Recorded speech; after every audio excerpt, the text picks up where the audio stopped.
le duc de Savoie. En direct des Alpes.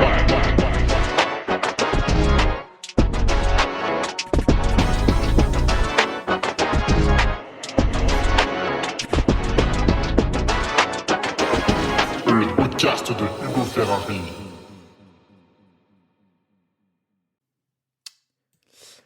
Allez, bonjour à toutes et à tous, on est sur le podcast hebdomadaire numéro 279 avec une question de Daphné Nadoulek qui m'en a posé plusieurs, mais par exemple, pourquoi n'y a-t-il que des gros qui portent du Dynafit?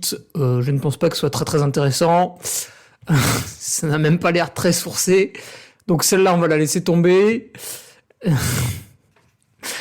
Doit-on interdire aux gens de parler trop fort dans un trail? C'est pareil, on va l'enlever. Mais question plus intéressante, il y en avait quand même une dans la masse. Les boosters, donc les manchons de compression, sont-ils morts? Et oui, puisque on en voyait pas mal, c'est vrai, j'y pensais plus. Et depuis quelques temps, on n'en voit plus. Ça y est, le trailer est devenu minimaliste.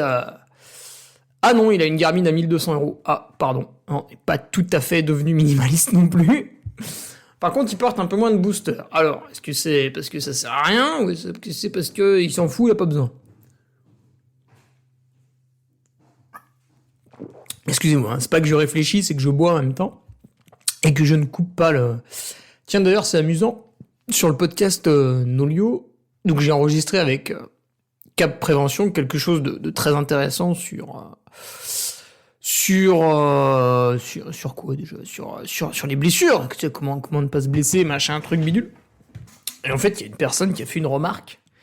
Il n'arrivait pas à écouter le podcast parce que il y avait des bruits de chaises et des bruits de, je sais pas, j'ai dû manger 2-3 noisettes pendant le podcast. Et ça l'a tellement perturbé, en fait, qu'il n'a pas été capable d'écouter jusqu'au bout. Donc, visiblement, sur un sujet dont il était passionné, à cause de 2 bruits de chaise et 3 craquements de noix, il n'a pas pu s'instruire correctement sur quelque chose qu'il désirait. Cet homme-là, vous le lancez sur un ultra, à votre avis, quelle est la probabilité pour qu'il finisse? Il va faire froid, il va faire nuit, il va avoir mal au ventre, faim, soif... Et on parle de quelqu'un qui est dérangé par 3 bruits de noix et 2 fois une chaise qui couine. Qu'est-ce qu'il va faire quand il pleut à 2500 mètres d'altitude? Je pense que là, on va être minimum sur 25 appels au PGHM. C'est dommage. C'est dommage que les gens s'arrêtent sur la forme, alors qu'en fait, on s'en fout complètement. L'important, c'est le fond. C'est comme si je lisais un livre extrêmement intéressant, puis je fais non, mais en fait, cette police ne me plaît pas, ça m'irrite l'œil et j'arrive pas à lire. Ouais, bah, reste bête alors, hein. Bon, après, c'est vrai, j'avais mis le micro un peu trop sensible, ce qui est vrai aussi, voilà. Bon, bah, ça arrive parfois, hein. J'avais mal réglé le bordel. Excuse-nous, hein. Excuse-nous de te fournir du contenu gratuitement. Désolé, pardon. Pardon. Voilà, bon, ça, je pense que ça vous plaît comme intro. Sinon, Francesco Pupi, tiens, qu'est-ce qu'il a fait? Non, je rigole, faut arrêter. Le pauvre. Passons à Andy Simons, plutôt. Il faut changer de cheval, tu vois. Il faut pas toujours... Après, il est fatigué, sinon. Parce qu'on a quand même Andy Simons, alors j'étais assez perturbé, déjà de le voir sur des épreuves by UTMB, lui qui critiquait le naming d'Asia. Toujours étrange de voir quelqu'un critiquer mais participer. Et j'ai pas trop compris cette photo sur le podium du Will Strubel, qu'il remporte parce que c'est un très bon athlète, avec un écriteau scotché sur son torse, by train, donc en train, not by car, donc en train mais ne pas acheter de voiture. Et par curiosité, tu vois, je me suis dit, tiens, il a dû venir au Will Strubel en train, tu vois. Mais j'en suis quand même pas très sûr. Parce qu'il y a 7 changements depuis son lieu d'habitation. Ah, je me dis, est-ce qu'il s'est mis ce périple ou pas? Voilà. Bon, s'il a fait un tel périple, je pense qu'avec du covoiturage, il y avait moyen d'arriver au même bilan carbone. À condition d'être 4 dans la voiture, c'est vrai. Mais voilà, je m'interroge. C'était plus fort quand il a dit ouais, je vais pas au mondial. Tu vois, là au moins, c'était clair, net. Le mec a dit ouais, c'est trop loin, machin, bidule, j'y vais pas. Il avait d'ailleurs raison à ce moment-là parce que le mondial a été fait en Asie pour changer un peu, tu vois. Il y a pas que les Européens dans le monde, même si eux le pensent. Et en fait, il y avait pas de coureur asiatique, tu vois. Moi, j'étais très surpris, déçu même, déçu de pas voir des Yasheng Shen, deuxième de la CCC, quatrième de la Western, des Jiaju Zhao, des Yang Qiaoyun, des Minky. Tu leur mets un championnat du monde sur leur continent, donc les mecs ils ont quoi, 2-3 heures d'avion à tout péter, et ils viennent pas. C'était assez décevant. Bah écoutez, tant pis pour vous, hein, maintenant on fait en Europe. Voilà. Bon, cette introduction n'a ni queue ni tête, mais le sujet va être un peu rapide, donc je me permets de faire durer le plaisir. Comme d'habitude, nous allons remercier les nouveaux patriotes avec un retour d'Antoine Micon. Je lui manquais et c'est bien normal. Je crois que c'est un retour aussi pour Samir Baba.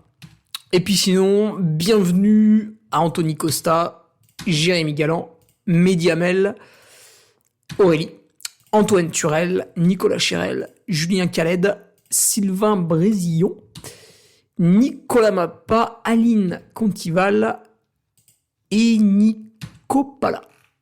Voilà. Bah écoutez, bienvenue. Vous avez encore eu une belle revue de presse là ce lundi. Là, ça en fait 3 de suite qui sont pas mal, hein, des revues de presse du lundi. J'ai vu que il y avait moins de courses quand même ce week-end, donc elle sera un peu plus désuète. Ce vendredi, je pense qu'on va clôturer le chapitre UTMB, il est temps, avec une dernière analyse. Et la semaine prochaine, nous passerons à un tout autre sujet avec un invité de grande qualité. Voilà, le Patreon suit son cours. Bien sûr, quand vous adhérez, vous avez accès à tout le contenu qui est créé depuis mai 2020, ce qui fait pas mal. Et le forum pour mettre en relation le patriote avec son homologue, le Strava pour comparer vos bits, et le Trello pour changer de sexe. Mais non, pour afficher vos courses. Comme ça, pour la revue de presse, je sais qui a couru où, et j'en profite pour souligner à celles et ceux qui s'inscrivent avec un pseudo. Quand vous mettez votre pseudo, je suis bien évidemment incapable de vous retrouver dans un classement, parce qu'en général, on vous classe pas avec votre pseudo. Donc, mettez votre nom et votre prénom. Voilà, vous êtes des gens plutôt réglo, donc à mon avis, vous irez pas en prison parce que vous avez marqué que vous allez au trail de la saucisse du village d'à côté, quoi. Alors, voilà, ça c'est pour les nouveaux patriotes. Arrive les manchettes et les chaussettes. Et j'ai pas de date, mais la commande a été passée, donc on avance. On avance progressivement.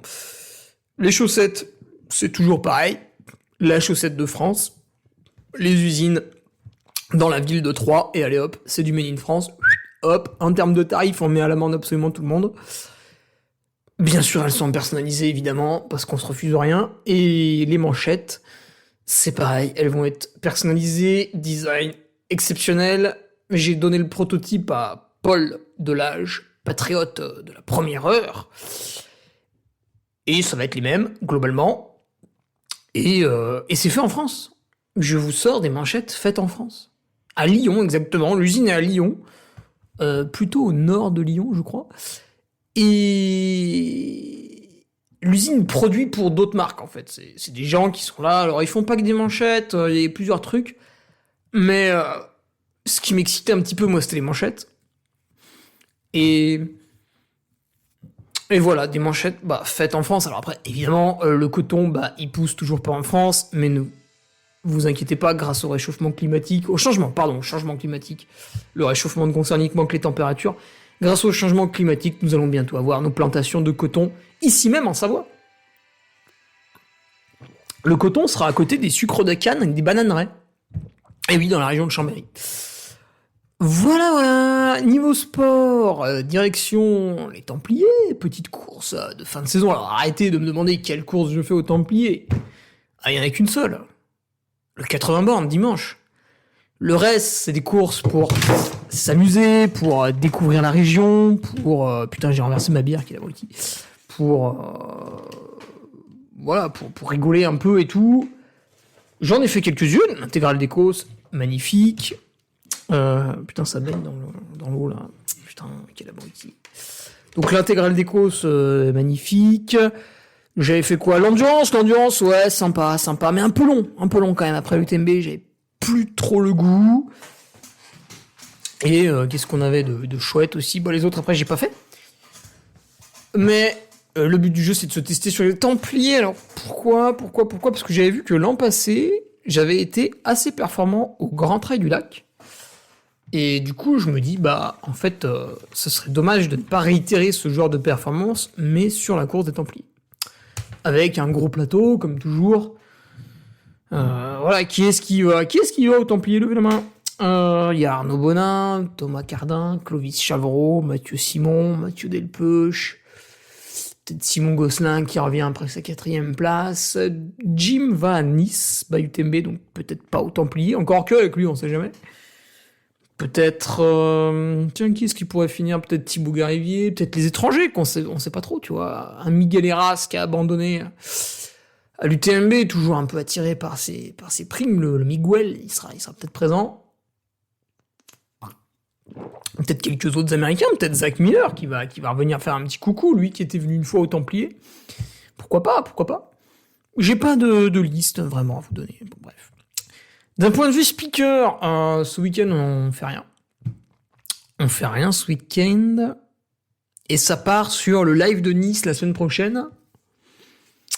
Et le trail du Saint-Bernard qui a été annulé l'an passé pour cause de neige, puisque le départ est à 2200 mètres. Cette année, pour l'instant, c'est une météo à 10 jours, donc un peu incertaine.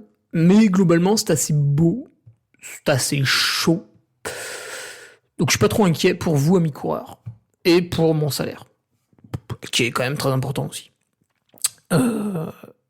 N'hésitez pas à faire coucou, je le répéterai mercredi prochain pour obtenir peut-être lors du trail du Saint-Bernard quelques bières de récup. Voilà, ça vous économisera des frais de port. Et non pas du gras de porc, à ne pas confondre, ça n'a rien à voir. Quelques mots aussi ce vendredi sur la reconnaissance de l'Ultra Trail du Beaujolais Vert. Donc si vous habitez pas loin du lac des Sapins, du côté de Tublise, je serai présent avec tous les membres de la COR, Communauté de communes de l'Ouest rhodanien, pour faire une petite reconnaissance, quelques photos, voilà, des parcours, enfin d'une partie, parce que le plus grand parcours fait quand même plus de 80 bornes. Petit apéro, voilà, tout est prévu pour passer un bon moment vendredi soir, c'est à 18h. Si vous voulez venir. Si jamais vous m'écoutez, en plus, vous pouvez me demander, j'amènerai avec plaisir quelques bières de récup. Quitte à me déplacer, autant remplir le coffre. Et puis aussi, si vous voulez des trucs en vente sur mon site internet, alors il y a plus grand chose, il y a des chaussettes 43-46, et puis des bonnets, parce que j'en avais fait beaucoup. Voilà. Les patchs aussi, pour arrêter de fumer et avoir la classe. Alors, allons-y pour le petit podcast. Le petit podcast Daphné, les boosters. Manchons de compression sont-ils morts? Alors, pour celles et ceux qui comprennent pas de quoi je parle, et qui ont donc sans doute déjà quitté le podcast, je vais parler du morceau de tissu qui est sous le genou jusqu'au-dessus de la cheville, donc sur vos tibias et mollets. On appelle ça un manchon de compression, à ne pas confondre avec la chaussette de compression qui, elle, en plus de vous compresser le mollet, va descendre sur la cheville et le pied. Donc là, on va déjà débusquer une première supercherie. C'est quand un vendeur vous explique que le manchon de compression vous propose un retour veineux. Alors c'est peut-être vrai, mais dans un pourcentage infinitésimal par rapport à une chaussette de compression. Parce que la chaussette va comprimer un petit peu au niveau de la cheville, et c'est là où ça pompe un peu plus, quoi. Enfin, de toute façon, il faut partir du début jusqu'à la fin, hein, donc du pied jusqu'au genou. Et même moi, j'avais eu par le passé des collants, des espèces de jambières de compression qui montaient jusqu'au bassin. Et donc là, ça vous faisait aussi la cuisse. C'était vraiment pas mal, hein, c'était vraiment extrême. Il faudrait presque que je redemande d'ailleurs au médecin. Bref. Vous vous souvenez peut-être, pour certains qui regardent beaucoup les genoux dans le gif, de la compression blanche. Alors ça, ils en ont passé des photos. La compression blanche, ça venait de Kilian Jornet en 2010-2011. Alors attendez. On va retrouver ça sur Internet, puisque c'est ça qui est beau avec Internet. On retrouve tout, Kilian Jornet, Salomon 2011. Donc ça, je tape dans la barre de recherche, image, et là, putain, il a pas sa compression blanche, là. C'est où qu'il a la compression blanche? Putain. Il les a pas mis souvent, hein, les manchons. Ah, attendez, je sais, c'est à la Western. Kilian Jornet, Western States. Voilà. Kilian Jornet tout nu, cliquez ici. C'est sur Utrice. Ah, voilà. Oh, putain, il est beau. Oh, qu'est-ce qui est beau. Alors là, il y a une photo choc. Ah, tiens, les genoux dans le gif. Donc, vous tapez Kilian Jornet Western States dans Google et vous obtenez la photo d'un magnifique adolescent de 21 ans qui court avec un débardeur blanc Salomon compressif, un cuissard... Putain, c'est moche. On dirait qu'il est en calbute. Un cuissard blanc compressif. Et putain, il était un peu gras en plus. Et des manchons de compression. Voilà. Voilà, ouais, c'est... Voilà, putain, photo dossier, là. Je vous mettrai le lien dans la description pour vous régaler. Un article d'Iron Far, excellent. Donc ça venait de là. Alors je sais pas si ça a convaincu les foules ou quoi. Après, vous avez la marque Skins qui s'est engouffrée dans la brèche. Sidas, Compressport. Alors Compressport, eux, par contre, ils font des chaussettes. Ce qui est, à mon avis, pas tout à fait le même type de produit. Ekoi a fait des manchons. Tuasn, ils ont fait des manchons aussi. C'est encore en vente, d'ailleurs. Et ouais, vous avez toutes ces marques-là qui ont bricolé un peu. Je pense qu'on les a à peu près toutes citées. Et en fait, celle qui m'intéresse et que j'ai utilisée, puisque je me confesse... j'ai déjà utilisé des manchons de compression. D'ailleurs, je les avais au Grand Trail du Lac 2020, par exemple. Alors, j'avais des manchons de compression de la marque BV Sport. Pourquoi j'avais cette marque? Sachant que chez moi, j'en ai plus en ce moment parce qu'au bout d'un moment, elles sont usées, trouées, etc. Mais chez moi, je possède des chaussettes de compression prescrites par le médecin. Donc, vous allez en pharmacie et vous achetez des espèces de chaussettes un peu comme des collants de femmes, là. Donc évidemment, vous avez l'air d'une gigantesque tarlouse avec ça, mais vous évitez de les porter en société. Et donc avec ces petites chaussettes en tissu fin, là, ça te prend vraiment tout le pied, ça te comprime vraiment bien, et tu sens un peu que ça y a un retour veineux un peu plus important, parce que tu sens que ça palpite un petit peu. Et si vous sentez pas que ça palpite, c'est que soit les chaussettes sont pas à votre taille, soit vous avez acheté de la couille, avec une marque un peu beauf. Voilà, qui fait un peu de la merde, enfin du marketing, mais pas des bons produits, quoi.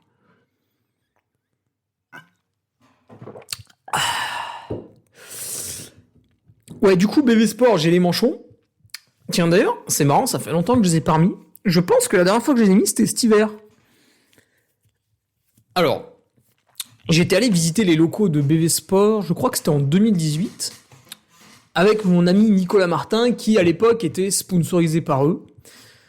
Et en fait, on avait rencontré, je sais plus qui c'était, qui était très très intéressant, qui nous a présenté un peu la gamme. Alors, moi je sais que les chaussettes BV Sport sont de très bonne qualité, parce que, je sais plus, je crois que quand j'ai commencé à courir en 2015, j'avais dû en acheter une paire. Bon, là, je l'ai plus dans mon placard. Mais franchement, c'était très très correct. Très très bonne qualité. Là, aujourd'hui, je suis sponsorisé la chaussette de France, puis c'est également des très très bons produits. Mais voilà. Alors, BV Sport, ils ont un maillage qui est un peu différent de la chaussette de France. C'est pas les mêmes chaussettes, c'est pas... Ils ont un peu moins de gamme. La chaussette de France, ils ont une très très grosse gamme. Ils ont des tissus épais, des tissus moins épais, des chaussettes montantes, moins montantes. Mais le sport, c'est un peu plus succinct parce que, ok, ils font des chaussettes, mais bon, ils font aussi beaucoup de manchons, ils font des chaussettes de récupération. Tu vois, ils ont quelque chose d'un peu plus large. Ils sont pas que spécialistes de leurs chaussettes. Et d'ailleurs, de base, BV Sport, c'était vraiment les manchons, en fait. Et donc, quand on les visite, moi, en 2018, j'étais très, très, très, très sujet au périostite. En fait, j'ai appris encore cet hiver que la périostite, elle arrivait quand vous faisiez une variation de charge importante. Typiquement, ce qu'on faisait avec Patrick Bringer, mon coach. Je fais une grande course, je me repose une semaine, 10 jours, et je reprends l'entraînement. Et là, je passe de 0 km par semaine à 100 km par semaine. La semaine d'après, je digère ma semaine d'entraînement, je tombe à 40 bornes. La semaine d'après, je remets une charge, je passe à 120, etc., etc. Et là, en fait, vous avez des très grandes variations de plusieurs centaines de pourcents entre les semaines. Et du coup, le corps, il aime pas ça et ça le blesse. Donc, ce que je fais aujourd'hui, c'est que je contrôle le dénivelé par semaine. Tiens, d'ailleurs, il faut que je me marque un truc là. Contrôler dénivelé semaine. Grâce à un petit tableur, voilà, j'ai mes petits graphes. Et j'essaye de pas trop faire varier, tu vois. Typiquement, je vais faire une semaine de 80 bornes. Alors, même s'il faut se reposer, faire ceci, cela la semaine d'après, je vais essayer de pas trop descendre en dessous de 60 bornes. Idem, je fais une semaine de 80, celle d'après, il faut charger plus parce que ceci, parce que cela. Je vais monter à 100. S'il y a beaucoup de rando-courses, peut-être à 110. Mais on va y faire attention quand même. Ok ? Et en faisant ça, j'ai plus eu mal au périostite. Voilà. Mais c'est vrai que quand on a visité l'entreprise BV Sport, en fait, donc je parlais de mes périostites, et le mec me dit, écoute, nous ça a été testé, alors je sais pas, en labo, avec des médecins, avec je sais pas quoi, c'était plutôt officiel. Et il me dit, ça diminue de 30% en fait le risque d'avoir des périostites. Donc si d'habitude tu fais n'importe quoi, et au bout de 7 jours t'as des périostites, là tu vas pouvoir faire n'importe quoi, et au bout de 10 jours avoir des périostites. Donc c'est plutôt intéressant, tu gagnes 3 jours. Alors moi je préfère me dire, en fait je m'en sers comme d'un outil. Et quand les semaines sont plutôt légères, j'utilise pas. Et quand on va commencer à faire des semaines un peu brutales, tu vois, on va passer la centaine de kilomètres à la semaine, et là, sur quelques séances plutôt plates, plutôt goudronnées, je vais mettre mes manchons de compression parce que sur ces séances-là, ça va permettre que le muscle bouge pas trop, parce que quand le muscle bouge, tu sais, quand tu cours, ton mollet, il ballotte un peu dans tous les sens, et quand il bouge, ça crée des micro-lésions. Donc déjà, ça, on le limite. Et puis ensuite, il y a les chocs au sol, donc sur le béton, c'est très dur, donc les ondes de choc vibrent. Et grâce au manchon, en fait, l'onde de choc est un peu atténuée. Donc je me dis, voilà, en dessous d'un certain kilométrage par semaine, j'en ai pas besoin. Et puis au-dessus d'un certain kilométrage, je vais prendre de plus en plus de risques, même si je monte graduellement en pression. Et du coup, je vais utiliser ces manchons pour me permettre de manière artificielle de gonfler mon kilométrage semaine. Voilà, ça c'est un peu ma réflexion. Pourquoi je les mets surtout l'hiver ? Parce que l'hiver, je fais beaucoup plus de plats que l'été. L'été, moi, je prépare l'UTMB, donc c'est des semaines avec beaucoup de dénivelé, beaucoup de marches en côte et de descente, et assez peu de plats. Ce qui fait que je cours tout le temps dans des positions différentes, en descente, et à ce moment-là, vu que les jambes sont très pliées, que je suis un peu tassé sur moi-même, c'est vrai que c'est pas que les mollets qui reçoivent, mais aussi les cuisses, beaucoup. Et puis, vu que c'est toujours très entrecoupé de beaucoup de marches en côte, et beaucoup de vélo aussi l'été, ça adoucit quand même la tension sur les mollets. Et franchement, j'ai jamais eu mal au tibia l'été, ça ne m'est jamais arrivé. Par contre, même quand j'étais petit, que j'étais au collège, etc., on préparait déjà les crosses à l'époque. Alors, je faisais 2 mois de course à pied seulement. Et tu peux être sûr qu'au bout de 3 semaines, j'étais emmerdé par des périostites. Tous les hivers, là, où je préparais la Trans-Gran Canaria, où je préparais Istria au début, j'ai été un petit peu emmerdé par des périostites. Alors, l'an passé, moins, parce qu'en fait, au milieu d'année, au club d'athlé, ils m'ont dit, ah ouais, mais regarde ton kilométrage par semaine. J'ai fait, ah putain, ouais. Donc, un peu moins l'an passé, mais tout de même. Ah, j'ai fini la bière. Ah, putain, elle était bonne. Et, ouais, du coup, l'hiver, en plus, c'est assez agréable, parce que, tu sais, des fois, t'as cette météo où tu te dis, putain, je vais mettre un collant, mais vu que je vais faire des exercices cardio, je vais avoir chaud, ça va me saouler, puis je me sens pas bien dans le collant, j'ai pas la même foulée, ça me gonfle, c'est moins ample. Donc je mets un short, mais du coup, j'ai un peu froid, machin bidule. La tenue intermédiaire. Short plus manchon. Magnifique. Voilà, donc ça, c'est mon utilisation des manchons de compression. C'est pour ça, tu vois, Daphné, que peut-être tu vois moins de coureurs sur les courses, parce que sur la course, alors bien sûr, tu peux écouter ce discours qui va te dire ouais, mais du coup, tu ressens moins les chocs, ce qui fait qu'en fin de course, t'as moins mal aux jambes parce que t'avais les manchons. Franchement, je peux le concevoir, je peux l'entendre. Après, je sais que moi, en course, j'aime bien être le plus tout nu possible. Tu vois ce que je veux dire ? Je vais être borderline pour avoir... Qu'est-ce qu'il fait le chat là ? Putain, il se roule par terre, il en branle pas une. Je vais avoir un tout petit short, un t-shirt, vraiment, c'est s'il fait très froid que je vais m'habiller, etc., etc. Le sac, je vais essayer d'emmener le minimum, tout ça, tout ça. Parce qu'en course, j'aime bien être vraiment fluide et tout. Et en plus, en course, normalement, t'arrives vraiment préparé. Donc, tu n'as peut-être pas besoin de cet outil pour diminuer les chocs, en fait. Après, ça ne me choque pas du tout de voir des gens avec les manchots en course. Hein. Je comprends tout à fait la démarche. Mais c'est vrai qu'on en voit moins.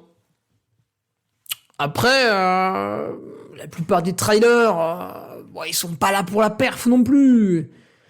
Ils sont là pour passer un bon moment, pour découvrir un joli coin, des nouveaux singles, peut-être autour de chez eux, peut-être un peu plus loin. La colline d'à côté qu'ils connaissaient pas, il y a une course qui trace un parcours, on y va, voilà. Est-ce qu'on va se faire chier à mettre des manchons de compression parce qu'on se dit tiens, sur un effort de 3 heures, peut-être je vais gagner 3 minutes ? J'en suis pas convaincu, tu vois.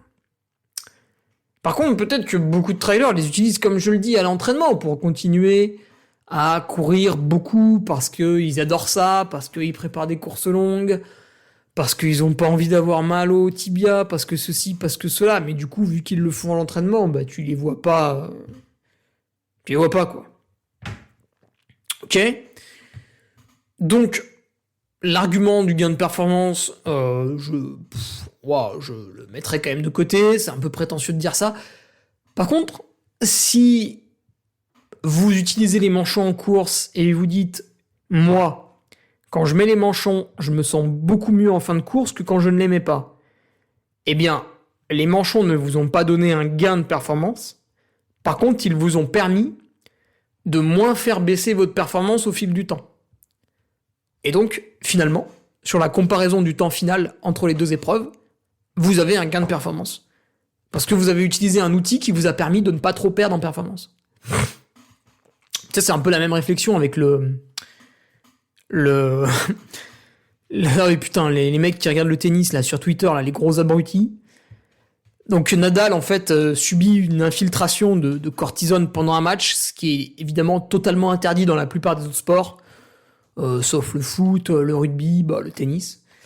Et donc le tennis, on injecte le mec devant le public, on lui plante une seringue devant le public et les gens applaudissent. Le mec se relève et il remarche alors qu'il en était incapable avant. Et les gens disent « Waouh, quel courage !» Mais non, bande de guignols. On vient de lui injecter de la cortisone, il a aucun courage, il sent plus la douleur, c'est tout. C'est comme j'ai mal à un pied, je prends de la coke et d'un coup je me mets à courir. C'est pas waouh, il est fort, oh là là. Non, il se drogue, c'est tout. Et il disait ouais, mais en fait c'est pas dopant. Donc il a le droit parce que ça améliore pas la performance. Mais espèce de con, c'est comme Quintana avec son tramadol en cyclisme. Ouais, mais le tramadol, c'est un antidouleur, ça améliore pas la performance. Mais t'es vraiment un abruti? Mais t'as jamais fait de sport? Parce que moi, quand je fais du vélo et que je monte un col à bloc, en fait, au bout d'un moment, j'ai mal aux jambes, tu vois. Donc forcément, si à ce moment-là, je prends un tramadol et que j'ai plus mal aux jambes, je vais plus vite. Donc ouais, ça améliore pas la performance, mais ça me permet de pas la dégrader. Du coup, in fine, au lieu de monter le col en 40 minutes, je le monte en 35. Donc en fait, j'ai amélioré ma performance, grâce à un produit qui améliore pas la performance. Bah ouais, hein, t'as un cerveau, faut réfléchir avec, hein. Pas pour c'est pas là pour décorer. Donc ouais, le manchon peut être utile, hein. Je pense que voilà, pour ceux qui sont un peu gênés, c'est un outil à tester, hein. C'est pas ridicule, hein. Bien sûr, vous avez l'air d'un couillon avec, hein. Ça, y a pas de débat. Mais pourquoi pas. Voilà Daphné, toi je sais que tu n'as pas de manchon, tu t'en fous complètement, et tu es d'ailleurs une de ces personnes qui se moquent de ceux qui ont des manchons en les traitant de tapettes, de chochottes et d'autres colibets qui me font rire, hein, bien sûr, moi aussi, parce que je suis un gros beauf, mais voilà, sache qu'à mon avis c'est intéressant que certaines personnes les utilisent. Donc, et je les utilise parfois même, j'ai pas honte de le dire. Je suis d'ailleurs très très mal sapé l'hiver, donc c'est pas des manchons qui vont me rendre encore plus ridicule vu le niveau de style que j'affiche. Allez, je vous laisse là-dessus. Alors, rendez-vous vendredi pour un article exceptionnel à propos de l'UTMB. Après, on clôturera ce chapitre parce que sinon, je vais saouler absolument tout le monde sur le Patreon. Et sinon, bah, rendez-vous mercredi, hein, pour le prochain podcast. N'hésitez pas à m'envoyer vos questions, même si j'ai un stock conséquent. Ça fait toujours plaisir d'en noter d'autres sur mon petit carnet. Et puis voilà, quoi. Si je voudrais être sympa, je vous souhaiterais une bonne fin de semaine et puis on raccrocherait là-dessus. Allez, salut!